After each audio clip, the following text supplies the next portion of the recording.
You woke up this morning, and the first thing you reached for was not me. I know. I watched. I watched your hand move automatically to your phone before your eyes were even fully open. I watched you scroll through a world that was already moving without you, already demanding things from you, already telling you that you were behind. And I stood there, right there in that room with you, waiting, hoping that maybe, just maybe, today would be different.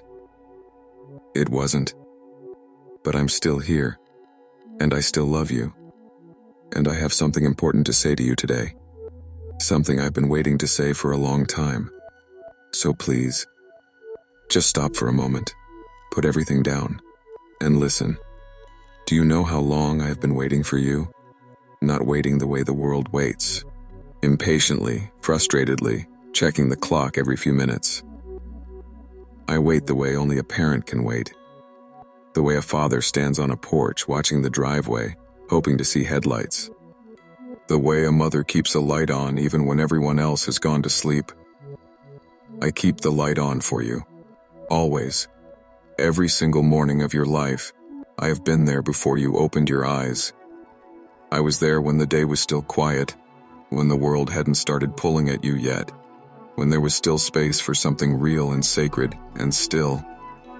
And every morning, I wait to see if you'll choose that stillness. Most days you don't. Most days the world wins the first moments of your attention. The news wins. The messages win. The anxiety about what the day might bring. That wins too. And by the time you finished your coffee, your mind is already so full that there's no room left for me. I'm not angry about this, but I am asking you to understand something. Those first moments of the morning, before the noise, before the pressure, before the world tells you who you need to be today, those moments are sacred. Those moments are a gift I place at your feet every single day. A small, quiet window where your soul is still soft, still open, still reachable. And I put that window there on purpose. For us. Because I know what's coming. I know what the day holds for you. I know the meetings that will drain you, the conversations that will hurt you, the moments when you'll feel invisible and overwhelmed and not enough. I know all of it, and I want to prepare you for it. I want to fill you before the world empties you, but I can only do that if you let me in first. So tomorrow morning, before the phone, before the news, before anything else, will you give me just 5 minutes? Just 5 minutes of quiet. Just 5 minutes of stillness. Just enough time to let me speak to your heart before the world speaks to your fear. That's all I'm asking. For now, let me tell you something that no one else knows about you. I know about the thing you carry in silence. Everyone in your life sees the version of you that you've carefully constructed. The one that smiles at the right times, says the right things, holds it all together with both hands. They see the person who shows up, who keeps going, who seems fine. But I see what's underneath. I see the exhaustion that goes deeper than sleep can fix. I see the grief you haven't fully processed because life didn't stop long enough to let you. I see the anger you swallowed because expressing it felt too dangerous. I see the fear you carry every day. The fear that maybe, at your core, you are not enough. That if people truly knew you, all of you, they would leave. I see all of it, and I need you to hear me when I say this. None of it changes how I feel about you. Not one single thing. The mistakes you've made, I know about them. The ones you confessed, and the ones you never told a soul. The ones you've forgiven yourself for, and the ones you still flinch at when they surface in your memory at 3 a.m. I know them all, and I chose you anyway. I chose you before you made any of them. I chose you knowing exactly what your worst days would look like. I chose you knowing every time you would turn away from me, every season you would go silent, every moment you would act like I didn't exist. And I still knelt down in the dirt of this broken world and gave my life for you. That's not the action of someone who loves you conditionally. That's not the love of someone keeping score. That is the love of someone who looked at everything you are, everything, and said, worth it. All of it. Worth every cost. So why, my beloved, do you still act like you have to earn your way back to me? You don't have to perform for me. You don't have to get yourself together before you approach me. You don't have to wait until the good days to bring me your heart. Bring me the bad days. Bring me the mess. Bring me the version of yourself that you're most ashamed of. That is exactly the version of you I came for. I want to talk about the things you've been chasing. Because I've watched you chase them, and I've watched them fail you, over and over again, and yet you keep going back, hoping that this time will be different. The world promised you that if you just achieved enough, you would finally feel secure. So you worked harder. You pushed further. You sacrificed your rest, your relationships, sometimes your health, and you built something impressive. And you stood at the top of it and waited for the feeling of arrival that was supposed to come. It didn't come. Did it? The world promised you that if you found the right person, the emptiness would finally go away. And maybe you found someone wonderful. Or maybe you found someone who hurt you deeply. Either way, you discovered the hard truth that no human being, no matter how much they love you, can fill the place inside you that was made for me. People are not designed to be your salvation. They were never supposed to carry that weight. The world promised you that if you just had more money, more followers, more options, more experiences, You would stop feeling this restless ache in your chest. So you got more, and the ache stayed. Because here is the truth the world will never tell you. You were not built for the world's version of fulfillment. You were built for something deeper, something older, something that existed before the world began and will exist long after it ends. You were built for me. That ache inside you, that restless, relentless hunger that nothing seems to satisfy, that is not a problem. It is not a disorder. It is not a sign that something is wrong with you. It is a compass, and it has always been pointing in my direction. Every time the world's promises fell short, that compass was telling you the truth. Every time pleasure faded, and achievement felt hollow, and love left you lonely, that compass was whispering, not here, not this. Keep going, go deeper. I am what it's been pointing to. I always have been. I need you to really hear this part. I didn't watch you from a safe distance. I didn't observe your suffering from somewhere comfortable and removed, sending occasional comfort from afar. I stepped into it. I wrapped myself in the same flesh and bone and limitation that you live in every day. I felt hunger. I felt rejection. I felt the specific cruelty of being misunderstood by the people closest to me. I know what it feels like to pour yourself out for someone and have them walk away. I know what it feels like to love people who don't love you back. I know what it feels like to be completely alone in a crowd. I lived it, on purpose, for you. And then, when the moment came, I walked toward the cross, not stumbling, not reluctantly, willingly, eyes open, knowing exactly what it would cost. I want you to understand what that means. In that moment, I saw every person who would ever live, every generation, every nation, every individual soul across the entire span of human history. And I saw you, specifically, personally, unmistakably. You. I knew your name. I knew your face. I knew the year you would be born and the struggles you would face, and the exact moment in your life when you would watch this video. And with full knowledge of all of that, I chose the nails. Not because I had to, because I wanted to. Because the thought of eternity without you was unbearable to me. That is the measure of what you are worth. Not what the world says about you. Not what your worst critic thinks. Not what the voice in your own head tells you on your hardest days. This is what you are worth. Everything. absolutely everything I had. So when I ask you, am I not worth your time?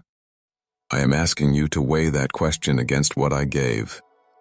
I gave my life for 5 minutes of yours in the morning. I gave everything I had so that you could know peace.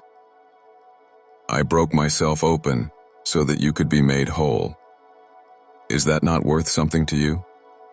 I want to paint a picture for you. I want you to imagine what your life could look like if you actually let me in, just on Sunday mornings, not just in crisis, but truly, no-taily, consistently. If you built your life around your relationship with me the way I designed it to be built. Imagine waking up in the morning and feeling not dread, not anxiety, not the immediate pressure of everything you have to do, but a quiet, settled sense that you are not alone, that the day ahead is not entirely on your shoulders, that the one who holds the whole universe in his hands also holds your specific, ordinary, Tuesday morning in his hands, and he cares about it. Imagine walking through difficulty and feeling, underneath the pain, underneath the confusion, a foundation that doesn't move.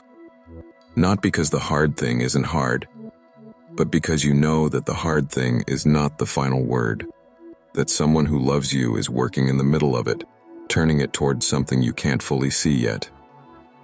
Imagine having somewhere to take the weight, not a coping mechanism, not a distraction, not a temporary relief that wears off and leaves you needing more, but a real, living, present relationship with the God who made you, who knows you better than you know yourself, and who is genuinely, actively, personally involved in your life.